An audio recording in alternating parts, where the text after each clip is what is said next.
Good afternoon, good evening, ladies and gentlemen.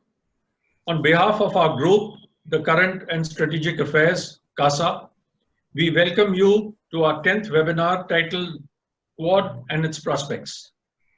The idea of Quad was first mooted by the Japanese Prime Minister, Mr. Shinzo Abe, in 2007. Japan was supported by the US, Australia, and India. This was a reaction to China's belligerence as exhibited by its unilateral claim on the 9-dash line in the South China Sea, their humongous and rapid warship building, the establishment of its first overseas base in Djibouti, and its many surface and subsurface activities in the Indian Ocean well beyond the Malacca Straits. This grouping had some hiccups earlier on, but in November 2017, India, the US, Australia, and Japan gave shape to the long-pending Quad coalition to develop a new strategy to keep the critical sea routes in the Indo-Pacific free of any influence, especially that of China's. In an interesting editorial of 19th October 2020, the Economics Times stated, "The starting point of the Quad is much like an Indian arranged marriage. The principles have been lined up and the horoscopes matched. If the Quad succeeds, it will signal the end of the post-Cold War era and the beginning of a new multipolar security architecture in Asia and gradually the world. As of now, the Quad is restricted to just being an informal strategic forum between the United States, Japan, Australia, and India that is maintained by semi-regular summits, information exercises, and more importantly, naval exercises, primarily the Malabar, with the aim of strengthening a rules-based order in the Indo-Pacific region." The statement released at the conclusion of the 24th edition of Exercise Malabar this Friday was that it was reflective of the commitment of the participating countries to support a free, open, inclusive Indo-Pacific as well as a rules-based international order, and was aimed at, within inverted commas, enhancing maritime safety and security for a free, open, and inclusive Indo-Pacific.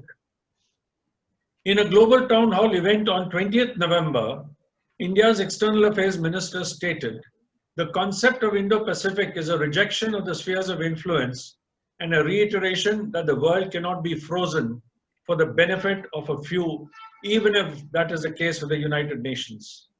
The External Affairs Minister said that the initiatives that have now emerged go beyond alliances and flexible working arrangements between the countries.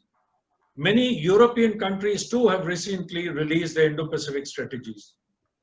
The Quad, of course, is criticized by China as an Asian version of NATO. It is sensitive to the formation of the Quad and the exercises the Navy conducts, primarily Exercise Malabar. It has perhaps slowly dawned on China that the maritime space is a lot more important to it than the salami slicing in the Himalayas that it has regularly resorted to. A large chunk of Chinese trade happens via the Indian Ocean routes that pass through maritime checkpoints, and therefore it is concerned that India, by cooperation with other Quad countries, can potentially disrupt its trade. Hence, unlike in the Himalayas, where India faces a belligerent China with the potential of collusion with a dangerous Pakistan, the maritime sphere is wide open to India to undertake coalition building, route setting, and other forms of strategic exploration. The Quad is arguably the only front today that can halt China's march to global dominance and compel it to behave like a rational and responsible power. On the flip side, however, there are essentially two main issues related to the Quad. The first is that it's undefined vision, because despite potential for cooperation, the Quad remains a mechanism without a defined strategic mission. The second is India's aversion to the alliance system. The fact is that India is the only member that is averse to a formal treaty alliance on the lines of the NATO. So how exactly should Quad step up, and what exactly is the nature of the beast? To speak on this and share with us their version as well as their vision of what the Quad ought to be, we have two erudite speakers, one from India, Vice Admiral Anil Chopra, PVSM, AVSM retired, and one from Australia, Professor Brendan Sargeant.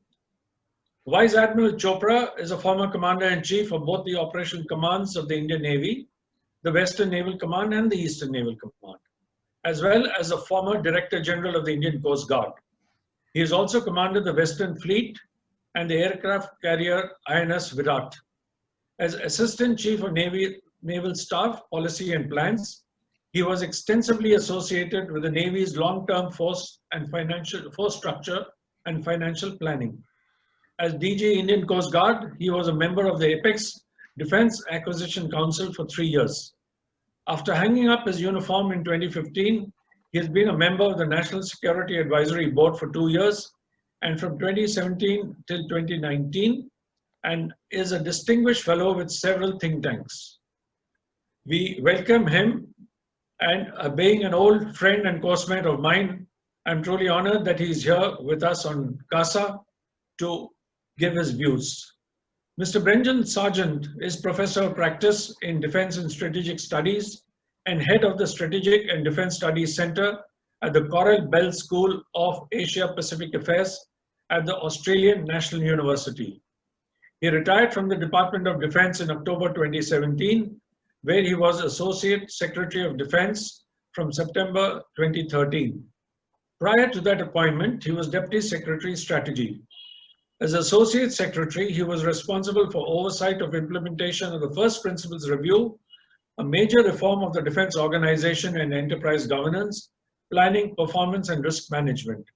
He was the principal author of the 2013 Australian Defense White Paper. I now call upon Professor Brendan Sargeant. Welcome, and please, I request you to share your views with us. Thank you. Thank you, General. It's a privilege and a pleasure to have this opportunity to talk this afternoon about a matter of great importance to all of our futures. I think that before we talk about the Quad, I just want to put it in the context of the idea of the Indo-Pacific. Australia started to use the concept of the Indo-Pacific to frame its understanding of the regional strategic environment around 2013. It was used in the Defence White Paper as an overarching conceptualisation of Australia's strategic environment. It was a contested term because many people saw it as an attempt to supplant the idea of the Asia Pacific. And it's still not fully accepted, partly because it is a deliberate policy intervention and it's a conceptualisation of our strategic environment, which is different to the past. From an Australian perspective, it tried to do a number of related things. It returns Australian strategic policy to an older conception of our strategic interests, which saw them spanning the archipelago to Australia's north and encompassing both the Indian and the Pacific Oceans. The Indo-Pacific idea was a reimagining of Australia's strategic environment, but also a reversion to older modes of strategic thought in Australia. As a policy idea, it tried to resist the bifurcation of the strategic environment between China and the United States, with the central focus being in the North Pacific. It envisaged a community which was more embracing and included other countries. There was a general recognition that the strategic order was changing and that we would see a redistribution of power across the Indo-Pacific. The central policy question is, what is the best way of thinking about the strategic environment, and what is the architecture that might help manage that environment effectively in the interests of all countries? In this respect, we did not see the US-China rivalry as being the only force that establishes a strategic order, but rather envisaged a broader community of nations of which the United States and China would be an important part, but not the only participants. In that respect, we were very conscious that even though China is a country that is becoming more powerful, it will never be able to dominate in the way that perhaps the United States was after the Second World War. There are many other countries across the Indo-Pacific that are significant strategic players in their own right. And from our perspective, the question was, what sort of community should we build? In some ways, it was a very optimistic vision because it assumed that it was possible to negotiate the future strategic order within a framework of a rules-based global order where countries would manage challenges in the context of a shared set of security interests.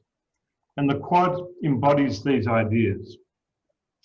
It was a gathering of like-minded democracies committed to a free and open Indo-Pacific. My initial view of the Quad was that it was a manifestation of a search for a different way of both conceptualizing and expressing the set of shared strategic interests that span the Indo-Pacific. In this sense, it was what I would describe as an attempt in a changing strategic order to develop institutions that enable countries to get together in a relatively formal way to identify common challenges and potential pathways to solutions. It was not a mature idea, but it was one that was worth exploring and developing. This was particularly important in the context where China was increasingly assertive and where some regional institutions were having difficulty in responding to the challenge of China. Australia has always been an active participant in the development of regional institutions. It has been active and engaged supporter for decades of the development and management of institutions of regional governance and the institutions that underpin what we call the rules-based global order. Australia does this because of its commitment to the rule of law in the international system and its recognition that a world based on the rule of law is one that is more likely to accommodate and favour all countries rather than just those who have the capacity to exercise the most power. Since then, we have seen an increasingly assertive China and the development of a much more competitive and perhaps adversarial relationship between the United States and China. We have seen China's assertiveness develop at an increasing pace since the advent of Xi Jinping. There's been the dispute in the South China Sea and China's refusal to accept the International Court of Arbitration ruling in relation to the Scarborough Shoal. But we're also seeing the increasing militarization of that environment to the extent that it is emerging as a major potential flashpoint for conflict in Southeast Asia. We've seen its suppression of the local government in Hong Kong. We are witnessing increased pressure on Taiwan to the extent that it is a potential flashpoint for regional conflicts. We have also seen an upturn in conflict with India on the China-India border. The pattern of Chinese diplomacy seeks to establish it as a preeminent regional power and to exercise forms of coercion when countries don't accept this. This is what Australia is experiencing, this coercion at the moment. We're also seeing increased Chinese presence in the South Pacific, an area of direct concern for Australia because our strategic geography has always recognised that any threat to Australia is likely to come through the archipelago to the north. This increasingly challenging environment is well recognised in Australian policy documents, most noticeably the recent Defence Strategic Update, which made the comment that we no longer have the luxury of assuming a decade warning time before the advent of potential conflict. This is new for Australia, at least in recent memory. One of the most important reasons for advocating the idea of the Indo-Pacific was that from an Australian perspective, we have seen India and Australia as having converging strategic interests, particularly in the Indian Ocean. We also believe that India has a major role to play in regional security. The direction of Australian policy has been to try and develop links with India that make sense, noting the vast differences between the two countries and the very different strategic traditions. However, notwithstanding, there's been an increasing recognition of the convergence of those interests. Both countries have tried to express this in practical ways. In this broad context, the Quad is a very interesting and important strategic intervention. It embodies a number of ideas which are still very nascent. It represents a different political formation within the regional architecture to that which might be favoured by China. In fact, any regional institution that does not include China and in some way favours China's interests or moves towards favouring China's interests is likely to be met with hostility. We have seen that with the Quad. It may not necessarily be directed against China, but it works against China's conception of what the future strategic order should look like. This is its most important strategic value at the moment. In China, in its response to the Quad, we have heard terms like outdated Cold War frameworks, very familiar language to those who've been around for a long time. My view is that the Quad is still a fragile formation because the interests of the countries involved in it are both convergent and divergent. It is primarily a political formation, and its recent evolution seems to have been in response to China's assertiveness. My sense is that policymakers are trying to develop it in ways that are more strongly relevant to the future strategic order. But when I look at the language of the countries involved in their public statements, I do see some divergent rhetoric. The US, at least with Mr. Pompeo as Secretary of State, seems to want a greater level of institutionalization than other countries that are currently involved. It will be interesting to see how it evolves and the future in the future. And perhaps a question is whether it evolves in response to its own organic needs or in response to the challenge of China. In this respect, I think the US position on the Quad is perhaps more forward-leaning than other countries. The Malabar exercises are interesting in this context because though they have been around for a long time, they have been linked to the Quad. They represent an operational level expression of the Quad's strategic intent to develop linkages that give substance to the idea that they are converging interests that they all share converging interests in relation to Indo-Pacific security. Australia has been in the exercises prior to the recent round, but as a result of some unfortunate decisions in the past, it has not participated till recently. So this participation is both welcome and new. But what does it mean? It can be interpreted as an operational response to increasing Chinese presence in the Indo-Pacific, particularly in the maritime domain. But it is also an expression of the reality of converging strategic interests in the security of the Indian Ocean and the importance of developing the capacity for interoperability, which has many benefits beyond the immediate capacity for coalition activity in a time of conflict. The Australian Defence Minister made comments about increasing Australian naval capability as a result of participation, and I think this is true. Australian involvement in regional exercises has been vigorously pursued right across the Indo-Pacific and is an important part of Australian capability building.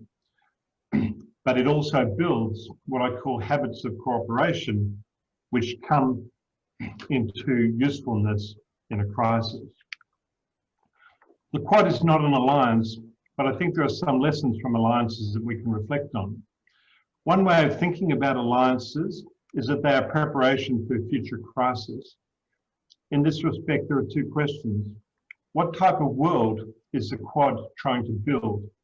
The answer to that will in part depend on what China does over the next couple of decades. The second, more profound question is what is the political and security crisis that the Quad most effectively represents a response to? So to sum up, I think the Quad is a really important initiative. It's a strategic initiative that is a major intervention into the development of the architecture of the future Indo-Pacific strategic order, but it's fragile and it's new. And I think that it's still in formation as countries work out how the Quad expresses those interests, where those interests converge, and minimises the potential for other interests to sort of undermine the Quad's effectiveness. So it's a very interesting period in our history. With that, I'd like to hand over to Admiral Chopra. Thank you. Thank you very much, Professor Sargeant, for giving us your perspective on the Quad and your views on where the Quad is headed. We now invite Vice Admiral Anil Chopra to kindly share his thoughts with us. Over to you, Anil. Thank you, Chair. Can you hear me clearly and see me clearly? Okay. A very good morning and afternoon to all of you. Delighted as always to be with CASA, and especially on this topic, because the Quad is a very interesting story, and it's only a little more than a decade old. It's complex too, because it has multifarious linkages, not only to the concept of the Indo-Pacific and to exercise Malabar, but also to groupings like ASEAN, the EU, and so on.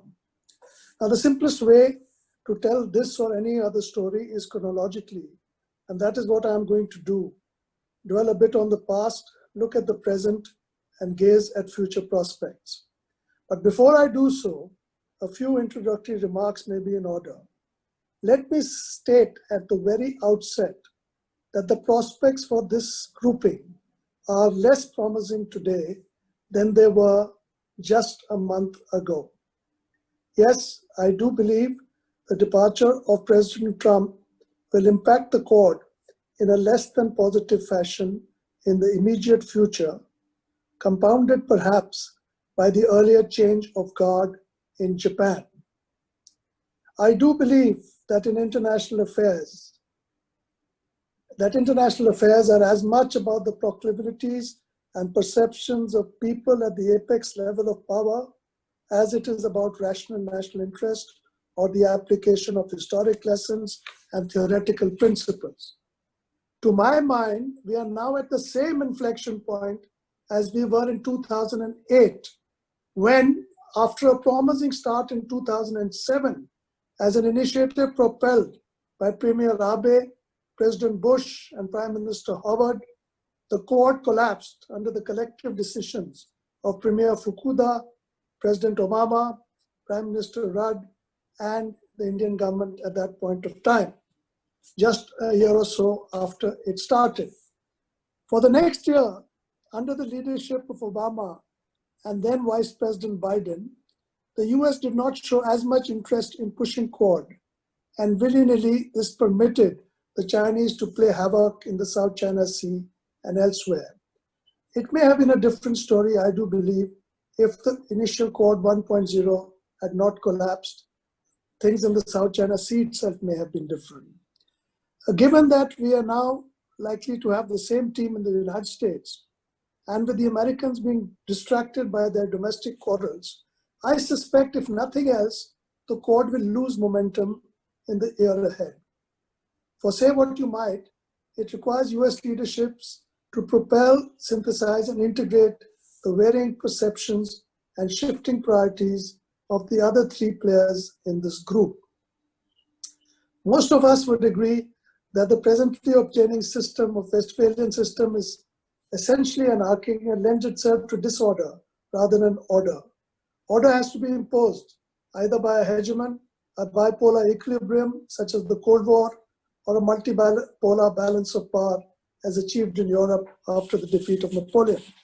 Eventually, any order achieved is destabilized by a disruptive power, such as Hitler's Germany yesterday and Xi Jinping's China today, which challenges the status quo by aggression and disregarding the rules on which the order is based. If nothing else, history has recorded that such challenger and disruptive powers have to be confronted, and compromise and appeasement do not address the problem. And I think Quad was initially a recognition of that. Despite the pushback against China in recent times, I do believe that the regional players in the Indo-Pacific lack the stomach to confront the challenger, and without active US leadership, local groupings may be unable to withstand pressures of Beijing. ASEAN, of course, is a case in point, and the recent signing of RCEP by 15 nations, including Australia and Japan, may be a pointer. Japan is too proximate to China, Australia too dependent on trade with China, India the only one which shares a land border with China. All these have got good reason to be reticent about mounting a joint challenge to Beijing without the support and the urging of the United States. Having said that, it is good to see both New Delhi and Canberra standing up to Chinese pressure in recent past. Both India and Australia have been at the forefront of opposing and calling out China, whether it be on the northern frontier, the BRI, the RCP, in the case of India, or withstanding China's threats and economic actions in the case of Australia, especially under the Morrison government. However, one is yet to see the stance taken by Tokyo under the Suga government. With that, let me move on to Quad proper. May I have the first slide, please? Sorry, my laptop gave a problem and I can't share it from here. Mahadevan, can you share my first slide? Yeah.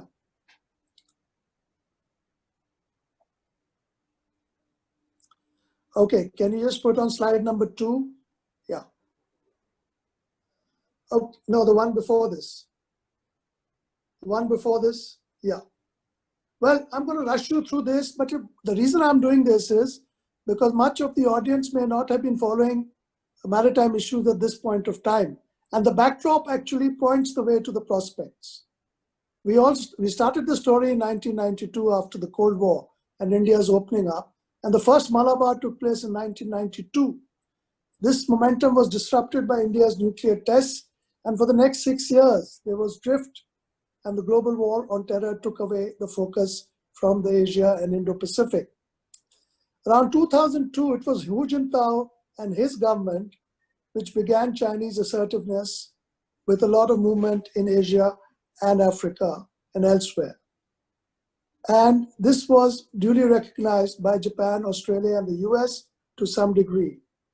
It was the tsunami of 2004 which got these 4 countries together initially as they formed a core group of navies to be able to address the issues of the tsunami. Shortly after that, Indo-US ties were upgraded and a trilateral security dialogue between Japan, Australia, and the United States also came into force.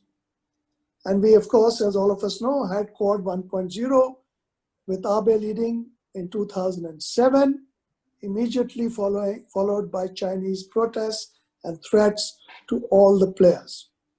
Next slide, please. I term this as the lost decade, 2007 to 2017. Quad 1.0 collapses. Australia, of course, withdrew unilaterally under the Kevin Rudd government, but also the Fukuda premiership in Japan made an outreach to China, as did Manmohan Singh's government at that point of time to China. In any case, the world was overtaken by the world financial crisis, which was in sharp opposition to the showcase of Beijing and its Olympics. And China started coming into its own. And the very same year, we found the PLA Navy in the IOR for anti-piracy missions. 2009 saw the Obama administration come in. The same year, the Chinese moved into the South China Sea in a big way to build their Great Wall of Sand.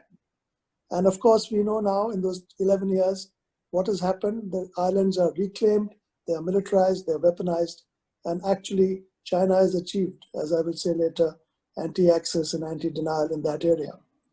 2012 saw Xi Jinping and as China dreamed, and by now people started getting really worried. And in 2012, the Indo-Pacific as a concept came into play, again pushed by Japan and recognized by Australia in the first instance.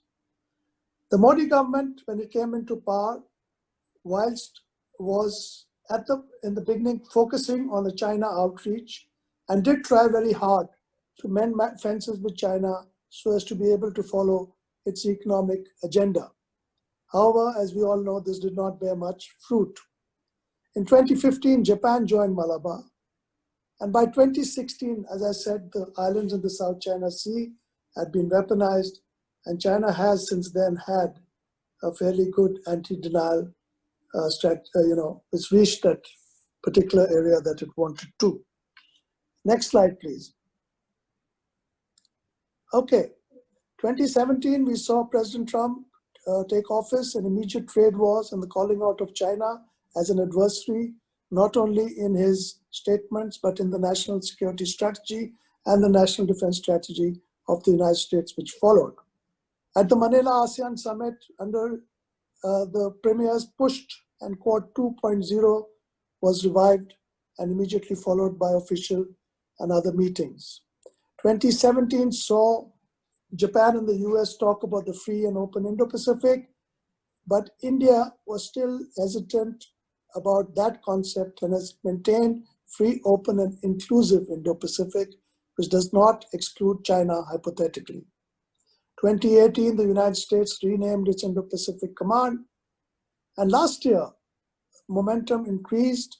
ASEAN, which was a little concerned about Quad, and came out with its ASEAN outlook on the Indo-Pacific, and India on a larger global outlook, the Indo-Pacific Open Ocean Initiative launched by the Prime Minister. The end of last year saw the first ministerial level Quad meeting in New York on the sidelines of the UN General Assembly, but it was still informal, as the previous speaker has highlighted, and remained so. Next slide, please. So what is the state of play? We are in 2020, big year. COVID, I need not underline and underscore. The Ladakh conflict is known to you all. But we've had 3 rounds of bilateral, India that is, summits with all 3 Quad countries, leading to the 3 agreements signed all in this year. Indo-Australia Virtual Summit with the Mutual Logistics Support Agreement, the Indo-Japan Annual Summit with the acquisition of cross-servicing agreement, and the Indo-US 2+2, which led to the basic exchange BICA being signed. And all on top of that, there was a second ministerial Quad meeting in Tokyo, in which the 4 foreign ministers actually physically went to Tokyo and met to discuss the revival of Quad and the China issue.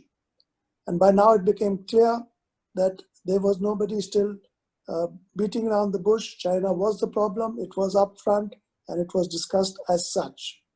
However, all 4, except the United States, which of course has been more at the forefront, rest branded this as an ad hoc alignment. And of course, China branded it as an Asian NATO. And now at the end of the year, we have seen the momentum had built up to this point in a very strong fashion. And then we had the US elections, a possible change of administration. And now China has, along with 15 other nations, signed the RCEP, which underlies especially Australia and Japan's economic linkages with China. Next slide. So what are the future prospects, if you ask me? They are wide open. As I said, there's likely, in my view, to be a loss of momentum. The US post-election situation is bizarre and will keep them distracted. I don't know if the new administration will focus on the Indo-Pacific. Chinese are pressurizing all 3 regional members. Recently, Australia came under a lot of pressure by leaked memoranda, and it is to the credit of the Australian government that they have not buckled. There's going to be pressure continuing on our northern borders. I am concerned about what happens after the winter. And of course, there is pressure on Japan continuously in the East China Sea and elsewhere by China. For all the pushback against China, nations were not hesitant to sign RCEP, except for India, which stayed out. Everyone else is in this block. And ASEAN, who is not so happy about Quad in the first place, due to a possible displacing of ASEAN centrality, is also likely to, in its own way, nip at the heels of the Quad. So I see a downturn as far as the future prospects of Quad are concerned.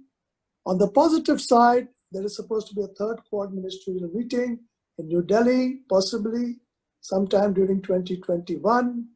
There was talk just a month ago of a Quad summit of the 4 leaders, the presidents and prime ministers.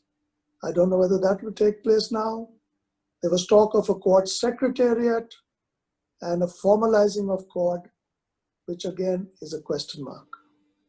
And where Quad Plus and Quad Plus Plus goes is to be seen. Quad Plus, of course, is ROK, Vietnam and New Zealand. Quad Plus Plus could include France and other countries, and possibly even, well, it's still surmising what will happen when the UK deploys its carrier task force next year into the Indo-Pacific. There's also talk of the First Fleet being revived and based in Singapore by the United States. So it's a mixed picture, and I would not hazard a guess. But all I do believe is that the momentum we saw with BECA 2.2 and the first Quad meeting in Tokyo is likely to be lost. Next, I can only say in conclusion, I have a few points which I'd like to make, and that is that there has been talk of expanding the Quad and moving it beyond a military dimension. I support an expansion, but I do not support a dilution of the security imperative of Quad. Otherwise, it will become all singing, all dancing, like 100 other groupings which are there in the Asia Pacific. So whilst, in my view, we should welcome an expansion of the Quad, we should not dilute its basic essence. It's not meant to be an ASEAN or an East Asia Summit or other groupings of various sorts. As far as Malabar is concerned, it should remain with the 4 navies. There's, as it is, enormous problems of interoperability. In the actual, if you want to just show a flag and have a optics, it's fine. But if you want to prepare for the eventuality of combat together, then there's a lot of work to be done. And 4 navies is already quite a handful. China itself, I don't know where it is going. Most people are quite sanguine that it will carry on in, based on its own narrative. I'm not so impressed by the narrative. Just because China says it wants to be there in 2030 and there in 2049 does not necessarily mean that China will get there. It has social, political, economic problems, which are huge, but for some reason, most commentators, analysts, and governments are sort of mesmerized by the China narrative.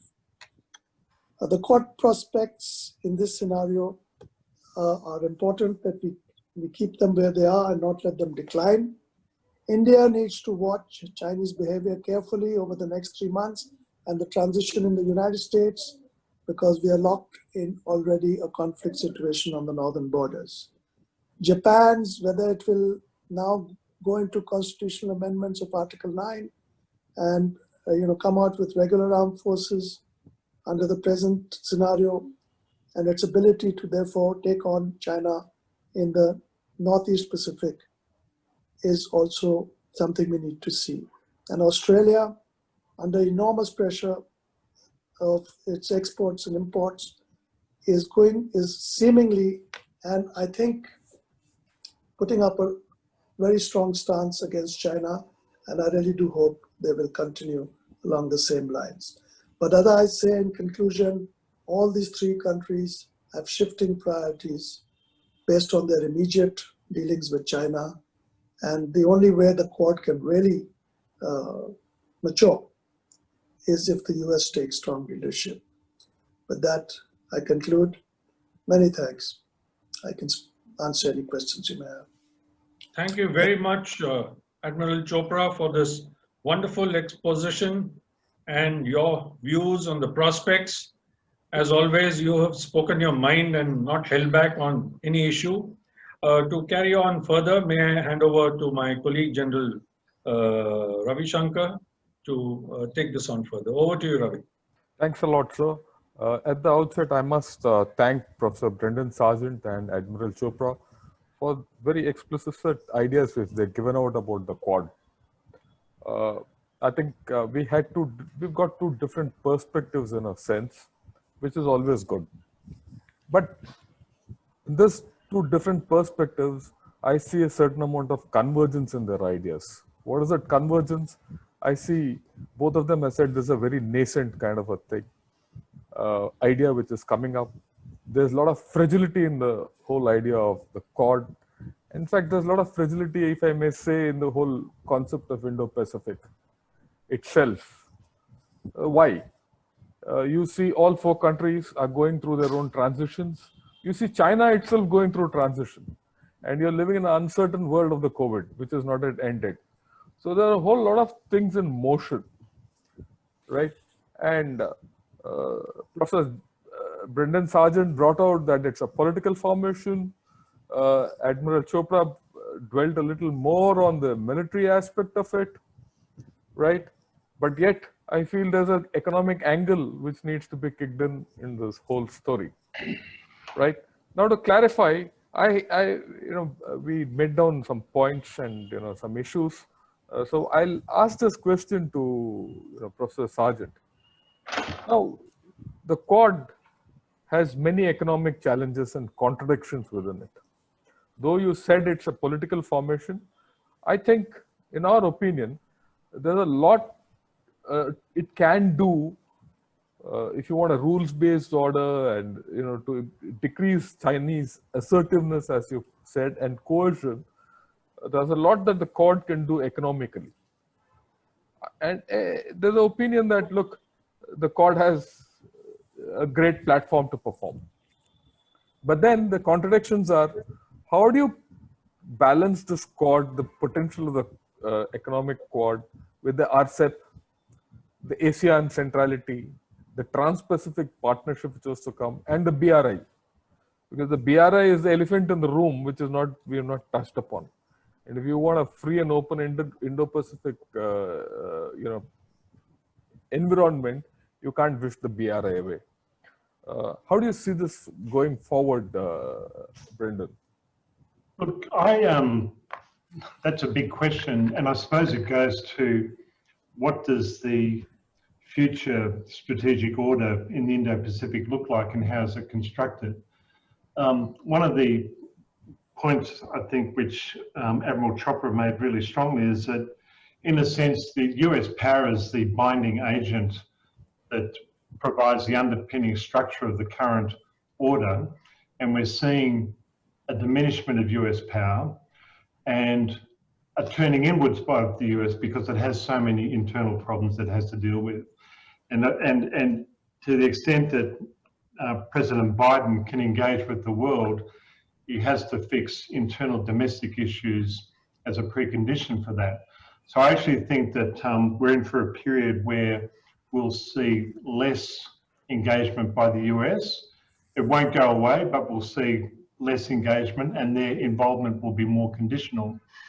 One of the things that the Quad does is it draws the US, it keeps the US engaged in Asia. So for example, Japan's security is underpinned by the US power and forward presence. Australian security is underpinned by US power through the alliance. And the strategic order in Southeast Asia is underpinned by US presence in places like Singapore and elsewhere.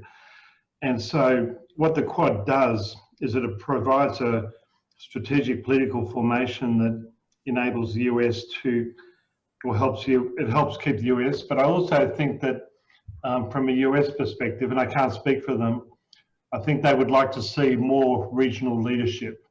And the Quad is an opportunity to exercise leadership as well. And I think that's one of the ambiguities that sort of hovers over it. I think that the Quad's value is security and political, not so much economic.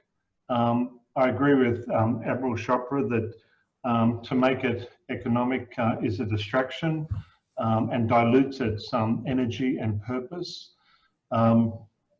And that it is a strategic formation because it presents an alternative model to the order that the Chinese would like to see extend across the Indo-Pacific. And they wouldn't call it the Indo-Pacific, they call it the Asia-Pacific. And so I think that from that perspective, it's part of a larger a larger architecture. One of our former secretaries of the Department of Foreign Affairs and Trade said that the future strategic order in the Indo-Pacific is not going to be sort of something that looks neat and tidy like NATO. It's going to be a mixture of different things. And so the challenge will be to understand how those different formations interact with each other and to find ways of managing them strategically. That will be a much harder job with a diminished US role. I think that's the core issue. Thanks. My colleague Shankar Mahadevan will have a question, I think. Yeah, Shankar, go ahead. Thanks, General. Thanks a lot for both the speakers. That was actually pretty deep in terms of the political and military aspects of it. I guess maybe I can ask this question to Admiral Chopra, because I think you touched upon the Quad plus, and the fact that it's more a naval alliance as of now, whether the rest of the forces come into play. Given that the Quad is now more like a powerful concept that's building up, it's got a long way to go, maybe 5 years, if not a decade. How do you see the potential of this whole being leveraged in the entire Indo-Pacific region, especially where and how it will sync with ASEAN, the EU players coming into here, like Germany and possibly France, and also the Middle East, given that's another game happening out there? I think because Brendan just now touched on the fact that there's a transition from the use of Asia-Pacific to Indo-Pacific. Yeah, thanks. You know, as we all know, there is still some lack of clarity in the geographical expanse of the Indo-Pacific. For most of us, it stretches from Africa right up to the Central Pacific in any case. There are many dispensations, but I will also again underline what the professor agreed with me upon, that Quad is a strategic and security construct. It is not, and it should not become economic. And similarly, it should not get too involved in too much of interplay with the many other structures and organizations which exist. Now, this is being debated in India and elsewhere.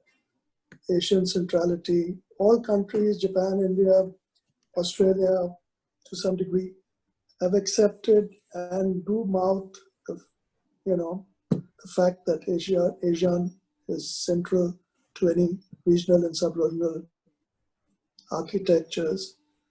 But if Quad were to come into its own, it would become a strategic construct, and it could add members. It's got nothing to do with Malabar.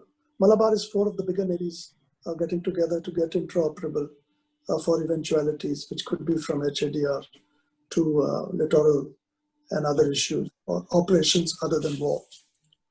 So, like I said right in the beginning, there's a lot of confusion about Malabar and about Quad, especially now that Australia has joined it and China underlining the fact that it is the naval sort of front for Quad.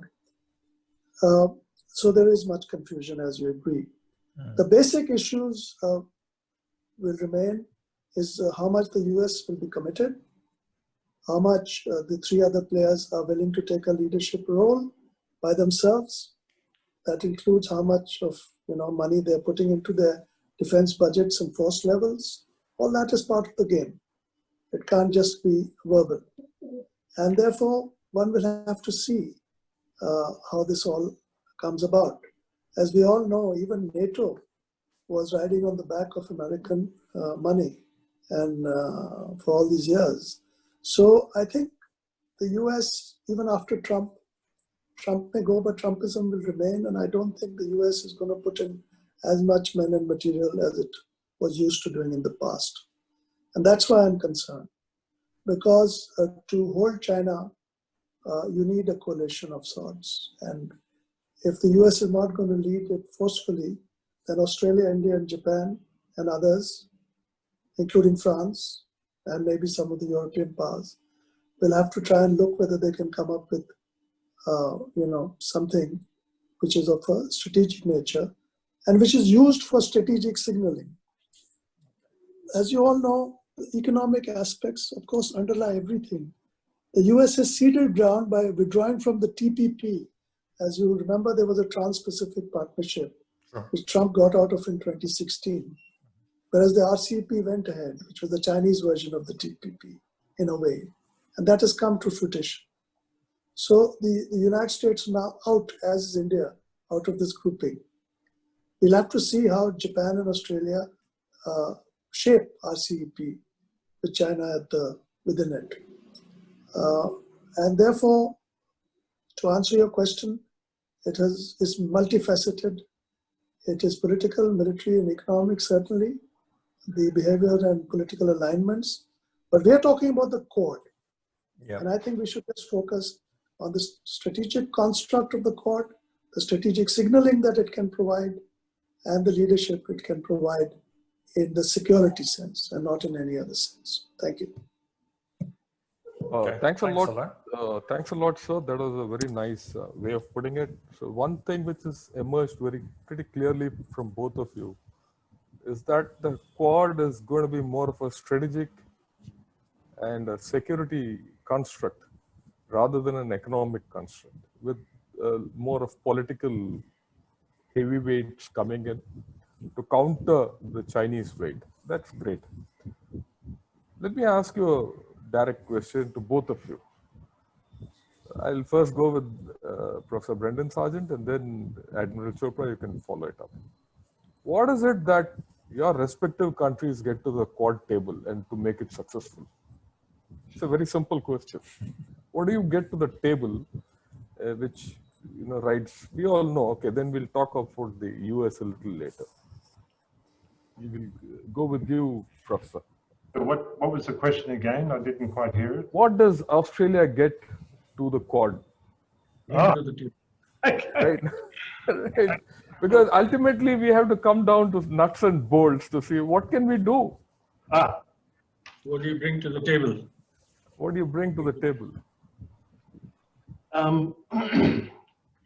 That's a very interesting question. Look, so the Quad is not everything, but Australia has always wanted to engage and influence regional political and architectural formations. And what Australia brings to the table is basically, it brings a number of things. It's a significant country in the Indo-Pacific. It has a large economy. It has a very deep relationship with Japan and a developing relationship with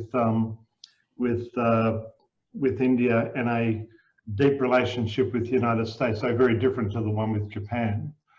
And in a sense, what we want out of the Quad is the ability to influence the development of the future Indo-Pacific strategic order, and we want to contribute to that, and we want to bring ideas and whatever strategic weight we have at the moment, and to try and influence the development of that order in ways that support Australia and other like-minded countries.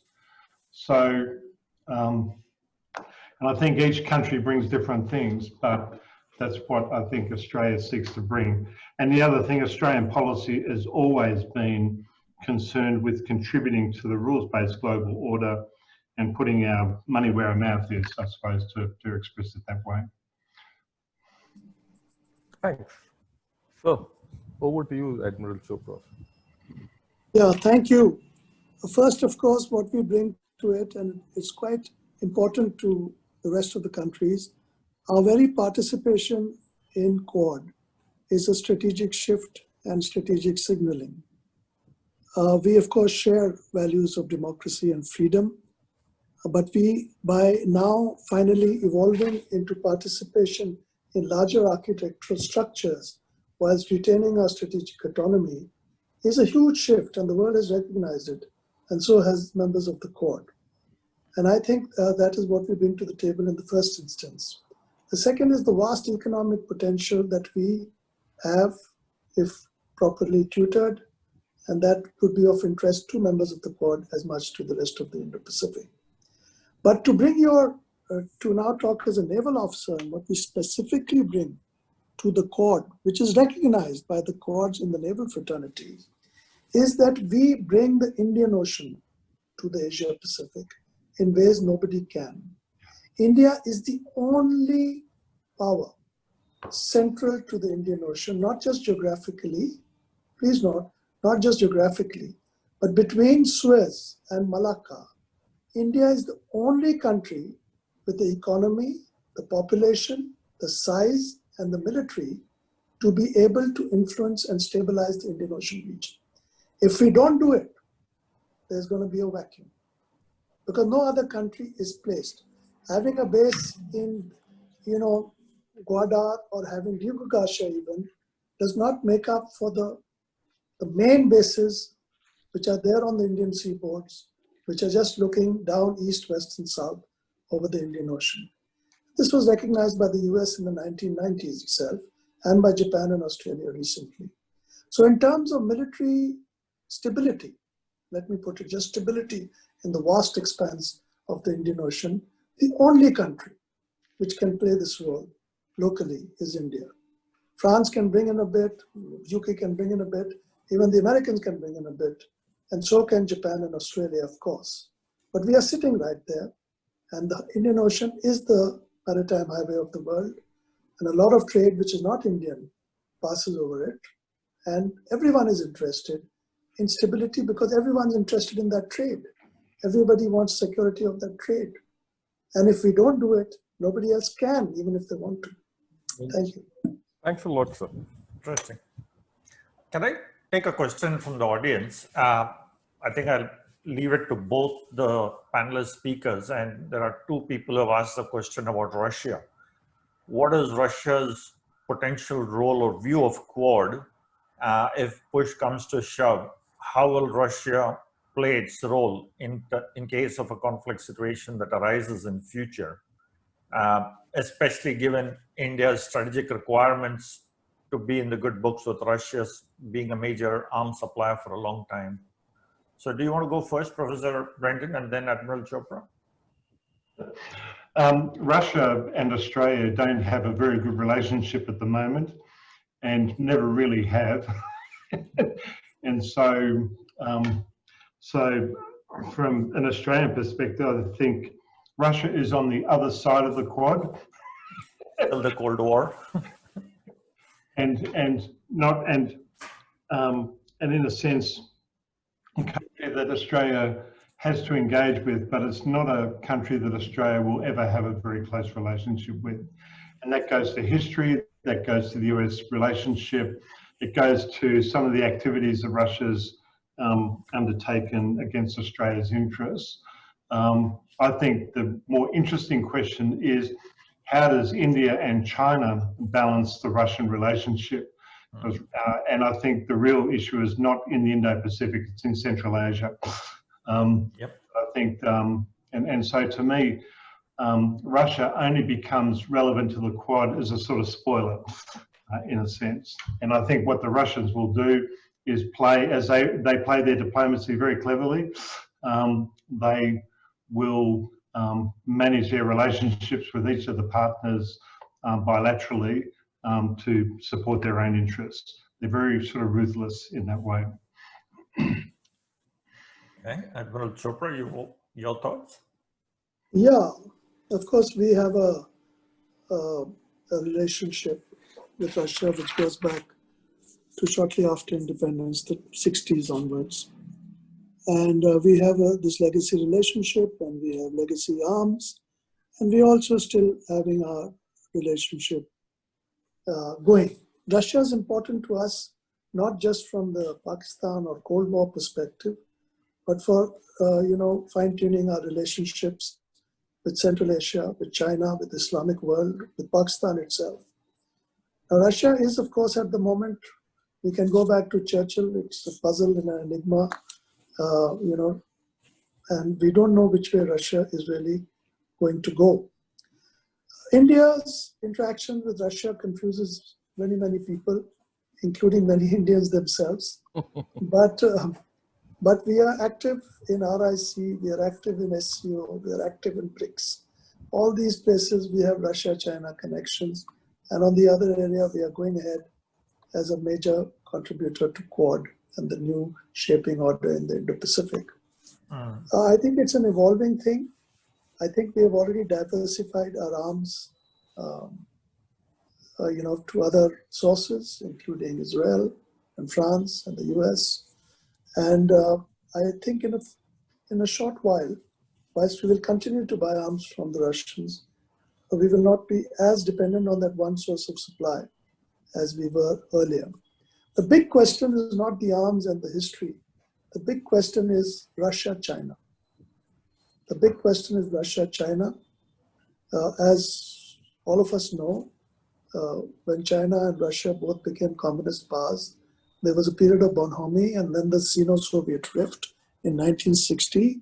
And for the next 20 years, China was expecting a land invasion across the Amur River from Russia. And it fell apart when Russia fell apart. And that lifting of pressure on the land north allowed now China actually to look at the seas and fund the seas better. But today, I see, as you all do, on one hand, Russia seems to have become the junior partner in that relationship. On the other hand, we all know that that is something that Russia may not be able to tolerate for long. But as in everything, including in India, it all depends on the economy.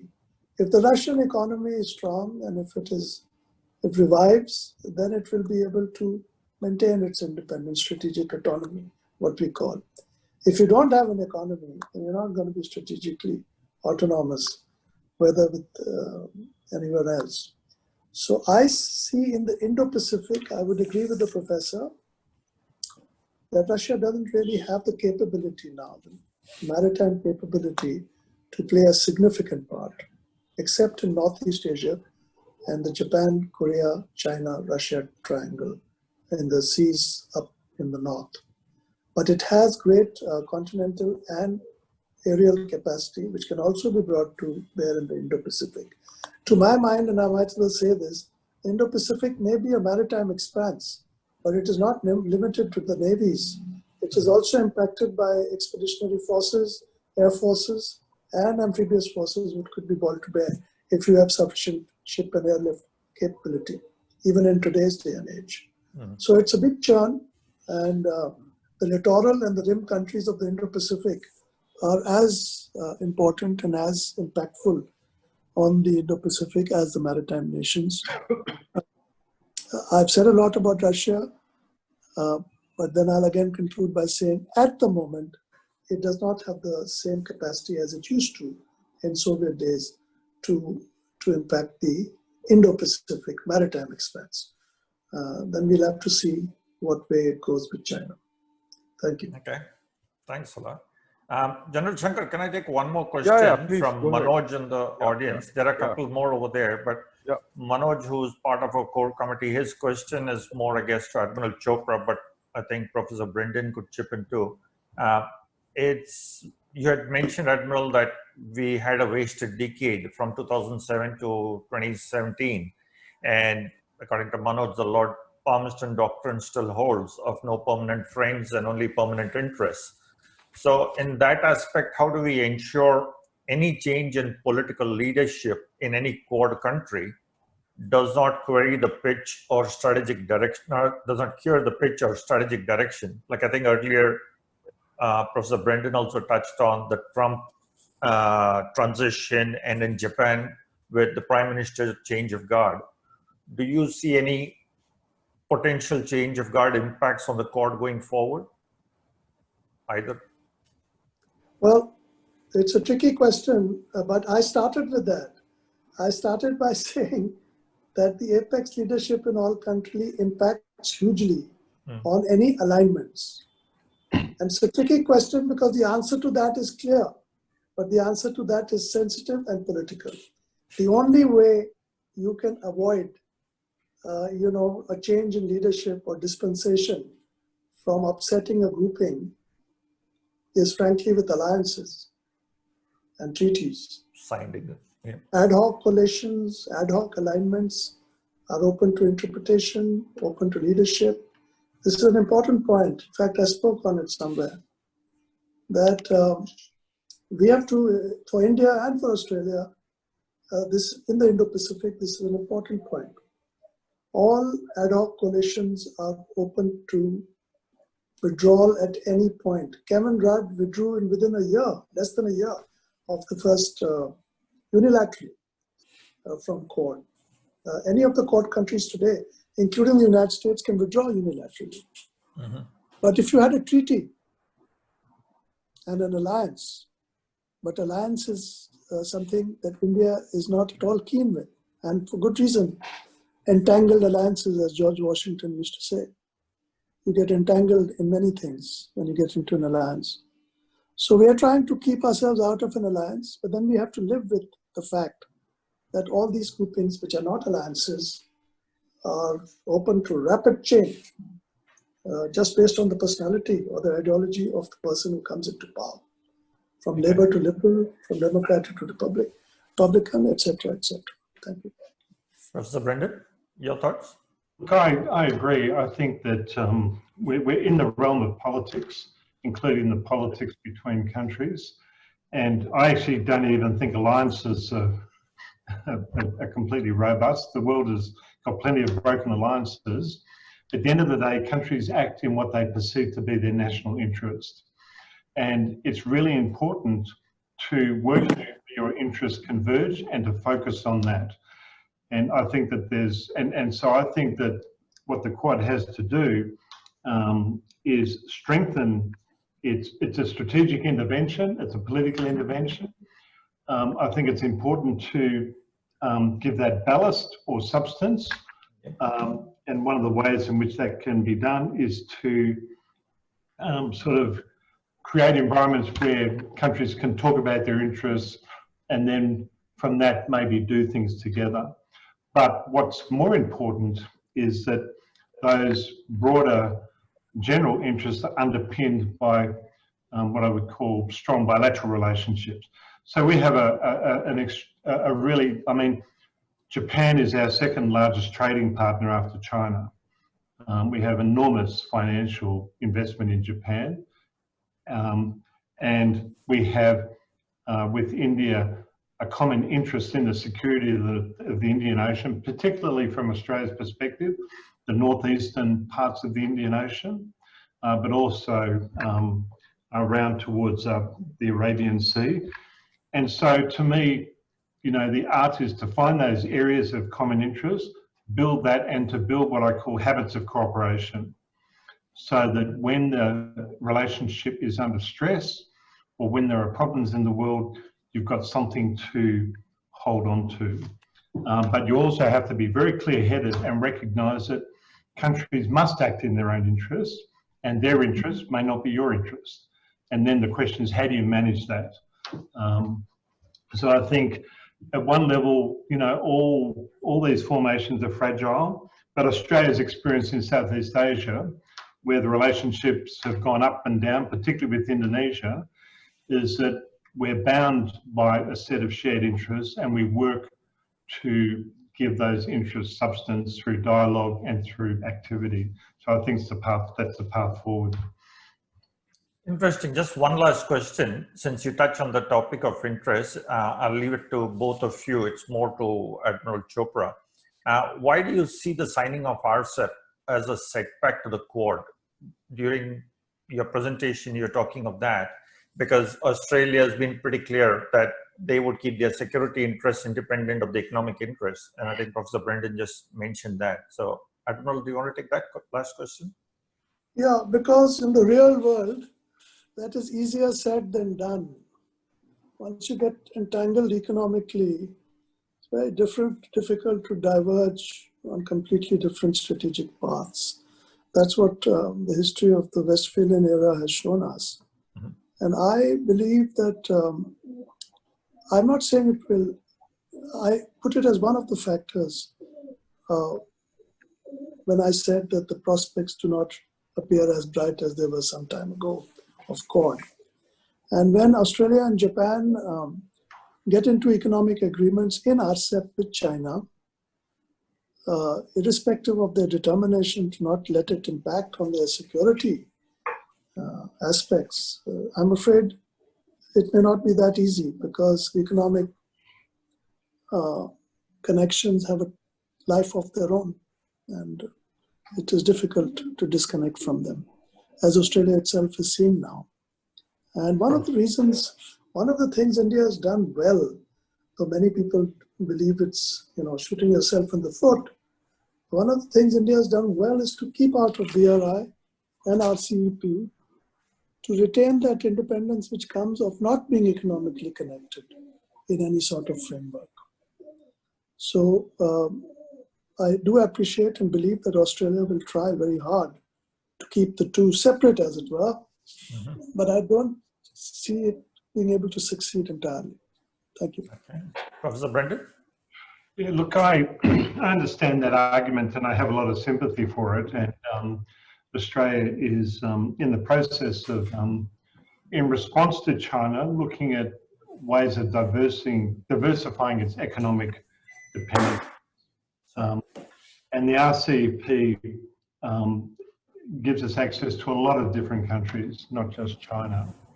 I think that what happens, and the other thing that COVID has taught us is that supply chains are actually surprisingly resilient.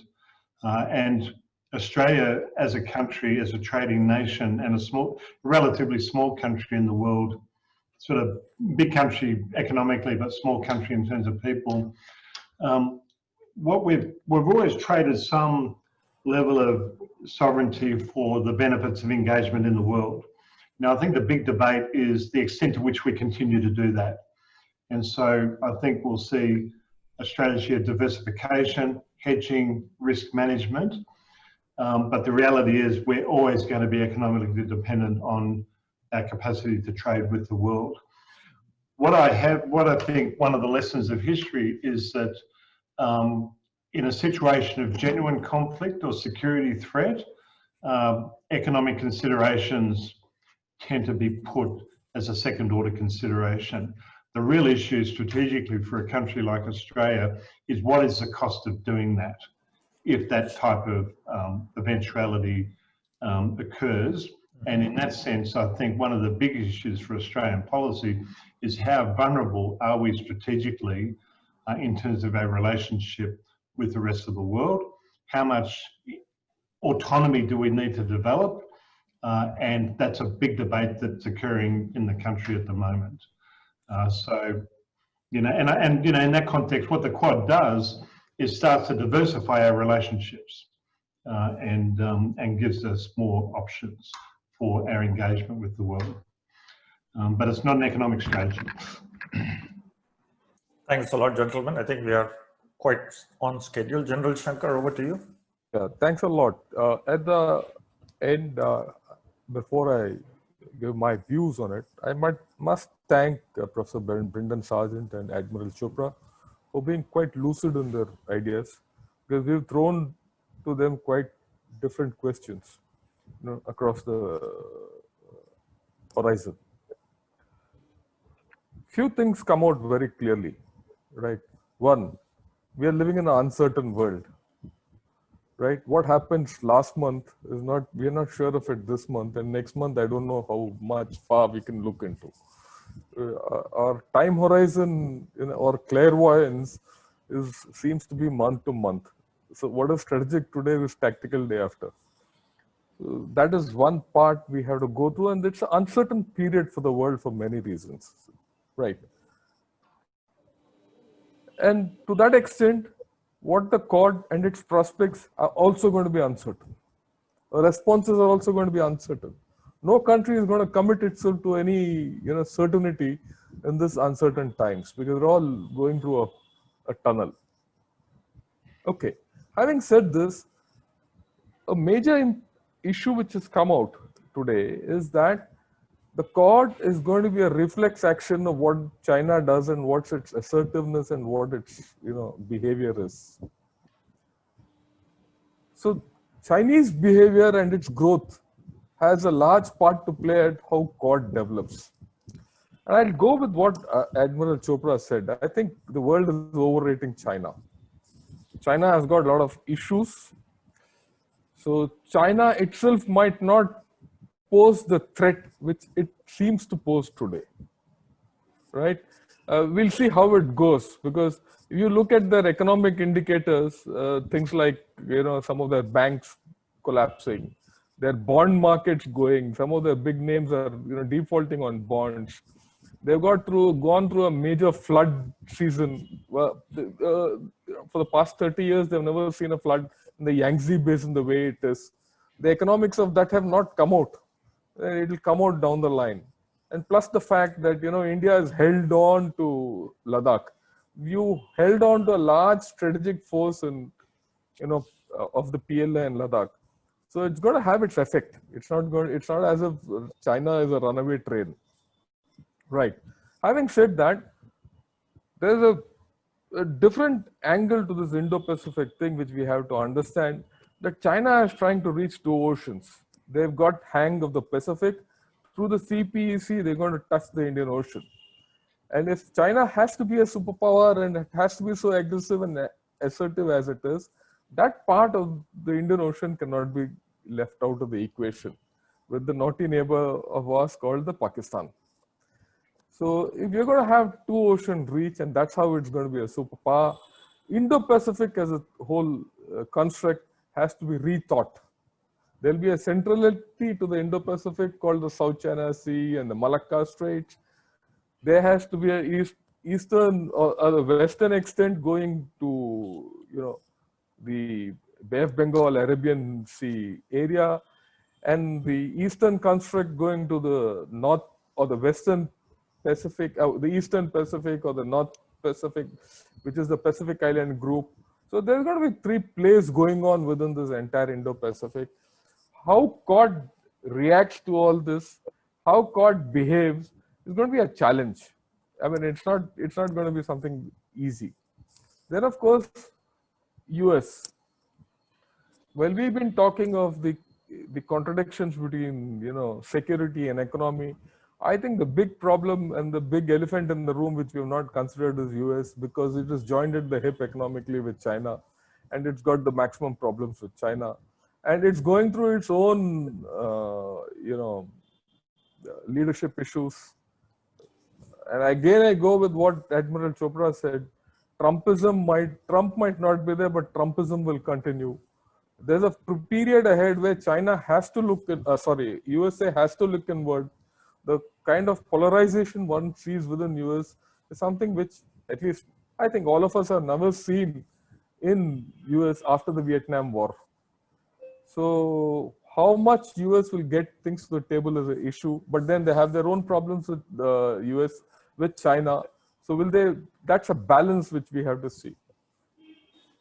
Japan.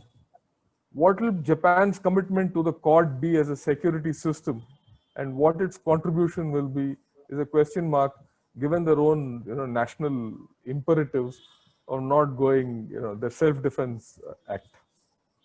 So I think these are the issues which we have to look ahead. Today we've got two views of the whole story: the Indo-Australian view of the Quad. When you throw in the US angle and the Japanese angle, things might take a different turn. And maybe next month when we discuss this issue, we'll have a different story altogether. With this, I'll conclude. I'll not hazard a guess anymore in what I'm going to say. Personally, I think the Quad is a requirement not for India and Australia alone. A Quad is a requirement for the world, right? With the center of power coming to the east, NATO going irrelevant, right? You need a structure in this area which will govern how the world behaves and transacts with each other. And definitely in that, I don't see China being the ace of the walk, or the right. So you need the Quad for many reasons. How it's going to come about is the challenge, and I think all of us have got our interests. With this, all I'll say is, I think we've had a very interesting session. Thanks a lot to our panelists. I'd like to thank General Gautam Murthy and Mr. Mahadevan for having, come on board and the way the whole thing has been conducted, and all our viewers who've been listening. We'll be interested personally if any one of you have views, because we're going to put all this together and put it out as an article or put it out something in public forum for getting more views. Because ultimately for India, the whole concept of Quad, and whether you call it an alliance or a partnership or whatever you want, is a new thing for us. And in India, we need to do our own soul searching as to where we are going. With this, I'll hand over to General Gautam Murthy for his concluding remarks. Thanks a lot. Thank you very much, the panelists, Professor Brendan Sargeant, Admiral Chopra, for your views. Thank you, General Shankar and Mr. Mahadevan Shankar, and thank you, Irfan, for your behind the scenes help in putting this together. We've had a wonderful webinar. I would just like to, I take my mind back to the days when I was a captain and did this course called the Junior Command Course. And one of the things I learned there was keep your enemy unsettled, keep him off balance. I think China is doing that precisely today. And as all the panelists and this webinar has brought out, like-minded countries must stick together and ensure that China does not get away with its belligerence. Thank you all very much. Thank you for your views. It's been an excellent webinar. Thank you, Irfan. God bless you. Everyone stay safe and Jai Hind. Thank you. Thank you. Thank you a lot, sirs. Thank you, Jai Hind. Thank you.